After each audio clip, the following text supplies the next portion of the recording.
Welcome everyone. Today we're going to show you how to play the board game March on the Drina.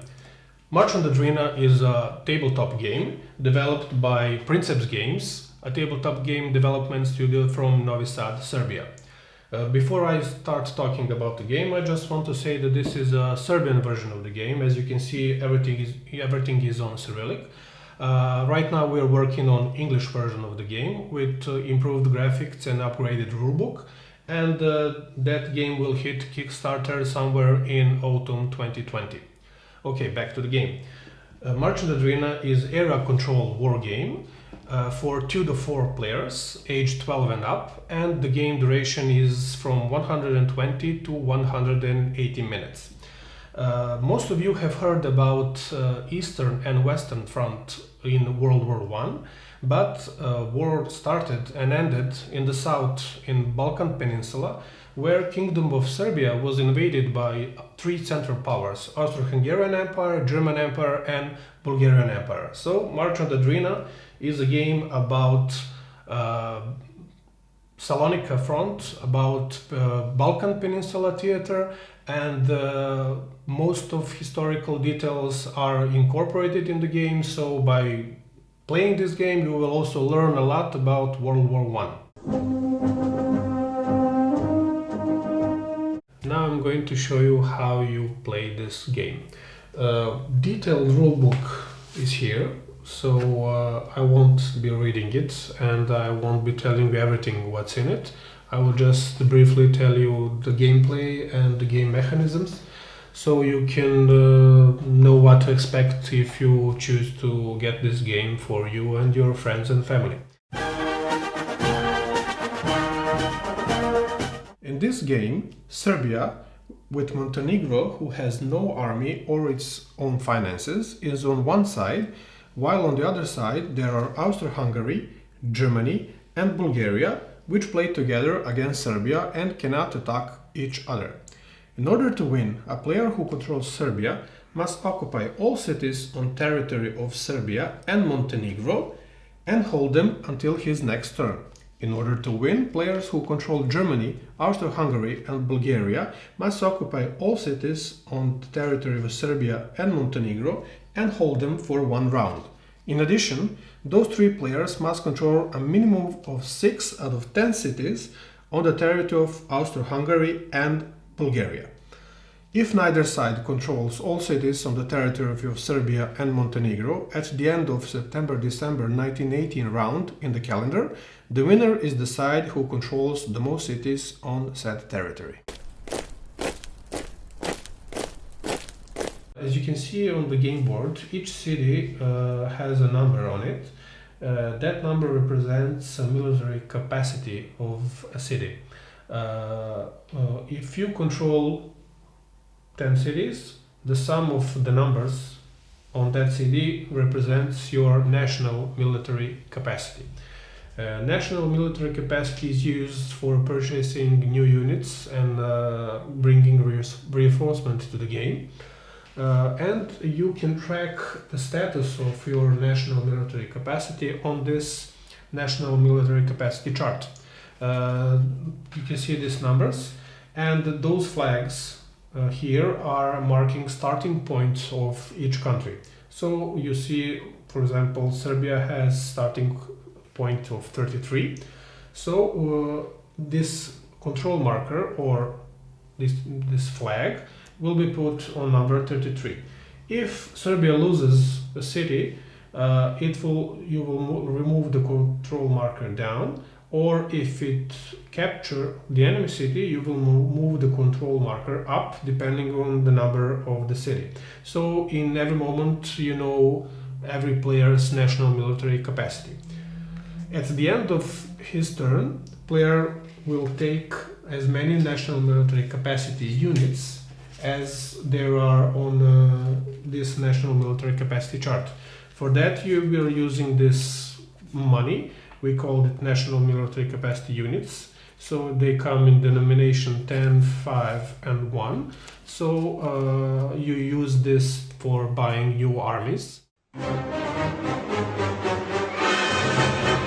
The game lasts for 14 rounds. Each round represented in one calendar card. So time period from 1914 to 1980 is divided in 14 calendar cards, where it starts with July, August 1940 and ends with September, December 1918. Each calendar card has a text on it, and the major events of World War I are described in this text. So by turning these calendar cards and playing the game, you will also learn about World War I and the major events and major battles and everything that is important. And so you will learn history if you don't know it by now. You will learn it by playing this game. Also, each calendar card has this effect on it, and that effect is something that has impact on the game. So by changing these calendar cards so you can track the effect on the game, you also read everything and learn about history. Every player has 4 types of unit. You have infantry, you have cavalry, you have artillery, and you have general. Every unit has its move, has its attack and defense value, and it costs an amount of national military capacity units. All those informations are held on this country card. Country card is a card where all informations about certain player's country are held. So as you can see, for example, this is a country card for Bulgarian Empire. Don't read it because it's in Cyrillic, so you won't understand anything. But I will tell you that you can see this is a list of cities that is under that country control. At the beginning of the game you have a type of units, number of units, move, attack and defense value, and the cost of the unit. Also here you have a list of country's generals and their special abilities, and you have here order of play. So if you forget something during the game, you just need to take a look at this card and everything will be okay. Each general has a special ability which is written on the general's card. General's special ability is transferred to the units under his command. At the beginning of the game, players can choose whether they will play with this rule or not. I mentioned special ability of a general, so every general has its own general card, as you can see it here. Okay, so there's a picture of a general. That's the real picture as the general looked like 100 years ago. His name and his special ability. General has area of command. Area of command of a general is 3 fields from the field where the general is standing from. Units that are within that area of 3 fields have that general's special ability. Each hex on the game board represents 1 field. All units can move as many fields as their move allow them to, and they can engage in combat only once. If a unit engages in combat, it loses the rest of its move. For example, if a cavalry is 2 fields away from an enemy unit, it must move 2 fields to engage in combat. As cavalry has move of 3, 1 field remains unused, but that part of its move is lost because the unit was engaged in combat. The exception from this rule is artillery. If artillery first engages in combat, fires upon a unit, it can move from the field where it stands. However, if artillery first moves from the field it was standing on at the beginning of a turn, it cannot engage in combat in that turn. Control markers shows which country controls which city on the game board. As you can see here, we have Serbian infantry on city of Kruševac. In this way, Serbian infantry is controlling the city, and that city is under control of Serbia. If German cavalry attacks Serbian infantry and wins the battle, it will occupy Serbian city of Kruševac. Right now, this city is under German control and it is clear. But if this unit moves away from the city and there are no units on the city, in order to know which country is controlling this city, you must place this control marker with the German flag. In this way, you will know that this city, although it is on Serbian territory and it's Serbian homeland city, it is controlled by Germany. If there are no markers on the city, that means that the city is homeland city of the Serbia and it's under Serbian control. Players also use control markers so they can keep track of the current national military capacity of each country. We wanted to introduce something called Fog of War into a board game. So we know that most of the game that have this gameplay system have a unique initial setup. So every start of the game is the same. We try to avoid it by using this minimaps. So as you can see, minimap is a downscaled version of a board game with all its details.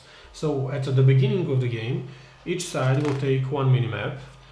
On that minimap, you will, without knowing the others' positions, you will write the position of your army on this minimap. So when you're satisfied with your layout, you will present that minimap to the other side, and then you will place this your army on the game board. In that way, every beginning of the game can be different depending on your strategy and your tactics. A battle can be resolved in three ways. A battle can be tied, defender can win the battle, or attacker can win the battle.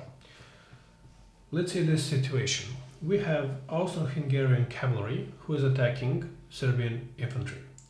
So, battle is taking place on this field where the Serbian infantry is standing for.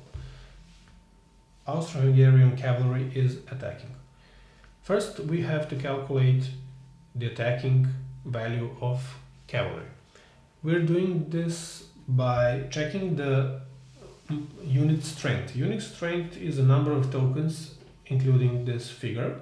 So as you can see here, we have 2 tokens and 1 figure. That means that unit strength is 3. Then we add unit's attack value. In this case, cavalry has attack value 3. So 3 plus 3 equals 6. Then we calculate the defensive value of Serbian infantry. You have unit strength is 2, 1 token and a figure, and Serbia infantry has defensive value 3, so 2 plus 3 equals 5. Right now attacker has 6, defender has 5. You check the calendar. If there is an effect in the calendar card that can be implemented into the battle, you use that. So for example, there are some periods where infantry has +1 or cavalry has +1, so you just check the calendar and see if there are any effects that can apply to the battle. If not, you proceed. Last thing is to draw a luck card. Luck cards are used instead of dices. So you have +0 to +3 value of this luck card. Attacker draws first, so we'll see attacker will draw +1. Defender draws second, he draws +2. So here we have 6 plus 1 is 7, that is total offensive value of attacker, and we have here 5 plus 2, also 7. Total defensive value of defender. Battle is tied.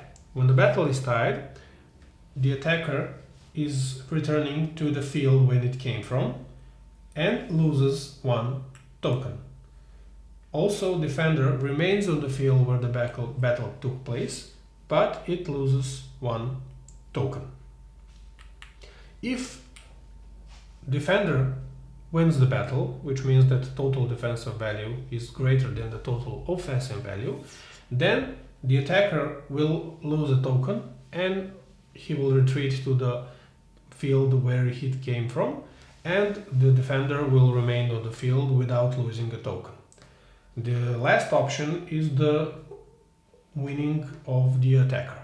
If attacker wins the battle, so let's say this is the place where battle took place, attacker is attacking, and defender lost the battle. Defender lost the battle and has to withdraw one field from the field where the battle took place, but that field cannot be adjacent to the field from where the attacker came from. So one field is here, here, or here. The adjacent fields, which are this one and this one, is forbidden for defender to withdraw. So the defender can withdraw to these three fields of his choice. If those three fields are occupied by other units, we'll just put some units on it just to see how it looks like. Okay. So if those three fields are occupied with other units, this unit who lost the battle can withdraw two fields from the fields where the battle took place, but it must follow the line of the attack. So two fields cannot be this field, or two fields cannot be this field. It can move two fields from the field where the battle took place following the line of the attack. So this is this field, or field left and right to it. If those three fields are also occupied with other units or are impassable because there's a mountain range or a lake or sea there, this unit is lost and it's taken from the board, and the battle is over. In this way we tried to force players to hold the front line. So if you put a lot of units one behind others, there will be no place for retreat and you will lose units sooner than it should be. So right now you have to look where you're going to withdraw, where are you going to attack, and adjust your strategies to save your units. Special type of battle is artillery attack. Artillery has a range of 3 fields, which means that you can fire on enemy unit which is in the range of 3 fields from the field where the artillery is standing from. As you can see here, we have German artillery and Serbian infantry. If German artillery has total offensive value greater than total defensive value of Serbian infantry will lose 1 token, but it will remain on the field where it is standing right now. If a battle is tied or total defensive value of infantry is greater than total offensive value of artillery, nothing happens. Nobody loses a token and units remain on the same place where they were before the beginning of the battle. One thing that I find interesting is a possibility of Serbian troops to go through northern Albania down to Salonika front in northern Greece. This is something that really happened in World War I, and I think it's the only example in history where one country's army left its territory and came back 3 years later and liberated and regain control. So Serbian armies have the ability to stand on one of these 3 brown fields in northern Albania. They are automatically shifted to northern Greece at Salonika front. The effect on this unit is that every unit that uses that that option, its strength is restored to maximum. So every unit has 2 tokens and a unit in Salonika front. They gain some additional attacking abilities, which are explained in rulebook, so I won't bothering you with that right now. And the other thing is, if a Serbian general use that option, he also goes to Salonika front, but he receives additional 2 infantry units with him. In order to mark those units who use that option, we have this Albanian order marker. So by taking one of these and putting it between the tokens and the figure, you now know that this unit has used the option retreat to Albania to Salonika front. That option becomes available in 1916 when the calendar shows January-April 1960 period. Then Serbian armies can use this option and retreat to Albania to northern Greece. Okay, that's it. I hope you enjoyed this presentation, and I think that you will have a blast playing this game as we do. We plan to hit Kickstarter with this project in autumn 2020, so I hope you will follow us on Facebook and Instagram, or sign up for our newsletter in our website princepsgames.com. We'll keep in touch, and I hope we'll come up with new projects as soon as we can. Thank you all. Bye.